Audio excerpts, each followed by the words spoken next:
ते 4 दिवसापासून नाशिक जिल्ह्यामध्ये पारा अक्षरशः 40च्या पुढे गेलाय। मालेगावात तर अक्षरशः 43.2चं कालचं तापमान होतं। त्या पार्श्वभूमीवरती मालेगावच्या शासकीय रुग्णालयामध्ये आपण बघू शकतो 200 बेडच्या रुग्णालयामध्ये जवळपास प्रत्येक रुग्णालयातील प्रत्येक वार्डमधील दोन बेड असे आरक्षित करण्यात आले उष्माघातासाठी। त्या पार्श्वभूमीवरती मालेगाव शहरातील उष्णतेचं प्रमाण फक्त डॉक्टर शासकीय रुग्णालय देखील अलर्ट मोड आले। त्या पार्श्वभूमीवरती सगळी तयारी उष्माघाताचा सामना करण्यासाठी सगळी तयारी या ठिकाणी करण्यात आली आहे। आणि आपण आता नेमकं डॉक्टर पाटील आहेत त्यांच्याशी बातचीत करूया। सर, नेमकं उष्माघाताची पार्श्वभूमी वाढलेली, उष्माची संख्या वाढलेली, तापमान वाढलेले, नेमकं काय सांगाल, काय काळजी घ्यायला? नाशिक जिल्हा आणि एकंदरच मालेगावचं सध्याचं तापमान 43 डिग्रीच्या वर गेलेलं असल्यामुळे सामान्य रुग्णालय येथे आम्ही प्रत्येक वार्डामध्ये 2-2, 3-3 बेड असे 20 बेडची व्यवस्था केली आहे आणि स्पेशल उष्माघात कक्ष सुरू केला आहे। त्या उष्माघात कक्षामध्ये आवश्यक असणाऱ्या सर्व साधन सामुग्री आम्ही तयार ठेवलेल्या आहे। एकंदरीत सर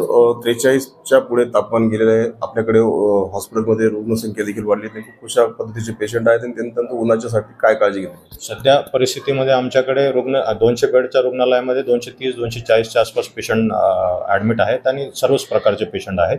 आणि वाढत्या उन्हामध्ये 12 ते 5च्या वेळेमध्ये गरज नसताना घराच्या बाहेर पडू नये असं आम्ही नागरिकांना आवाहन करतो आहे। त्या निमित्ताने तसेच घराच्या बाहेर पडताना सोबत पाण्याची बॉटल ठेवावी, डोक्यावर रुमाल किंवा कपडा असू द्यावा, लहान मुलांना घराच्या बाहेर यावेळेत नेऊ नये आणि जास्तीत जास्त ज्यामध्ये पाणी आहे असे रसाळ टरबूज आहे, काकडे आहे, ताक आहे, अशा गोष्टींचं सेवन करावं जेणेकरून उष्माघाताचा त्यांना त्रास होणार। नक्कीच, थँक्यू सर। ज्या पद्धतीने डॉक्टर पाटील यांनी आपण सांगितलं की उष्माघात टाळण्यासाठी जास्तीत जास्त मोठ्या प्रमाणावरती आपण स्वतः बाहेर जाणं आणि चांगल्या पद्धतीचं जेवण ज्याच्यात फूड वगैरे असा भाग असेल हे खाणं महत्त्वाचं आहे। मनोज शेळे, DL मराठी, मालेगाव।